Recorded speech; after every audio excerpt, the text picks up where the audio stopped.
Hello, কেমন আছেন সকলে? চিনতে পারছেন এই জায়গাটি? এটা হলো কলকাতা আলিপুর আবহাওয়া দপ্তর।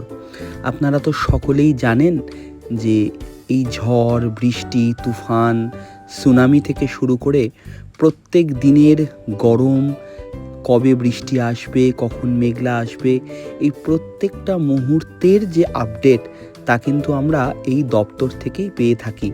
আজ আমরা এই দপ্তরের কিছু ইতিহাসের কথা শুনব। এই যে যন্ত্রগুলি দেখছেন, এইগুলো দিয়েই প্রত্যেক দিন কিন্তু আবহাওয়া বিজ্ঞানী যারা আছেন তারা আমাদেরকে জানান আজ কত ডিগ্রি তাপমাত্রা থাকবে, কখন বৃষ্টি আসবে, কখন মেঘলা হবে। এই যে আবহাওয়া দপ্তরটি দেখছেন, এটা বর্তমানে ভারতীয় আবহাওয়া দপ্তরের আইএমডি আঞ্চলিক শাখা হিসাবে কাজ করে। এটার জন্ম হয়েছিল 1875 সালে। ভারতীয় আবহাওয়া বিভাগ কলকাতায় তার সদর দপ্তর স্থাপন করে, যা পরবর্তীতে আলিপুরে স্থানান্তরিত হয়। এই দপ্তরটি ভারতীয় আবহাওয়ার পূর্বাভাস, পর্যবেক্ষণ এবং গবেষণার জন্যে বিশেষ গুরুত্বপূর্ণ।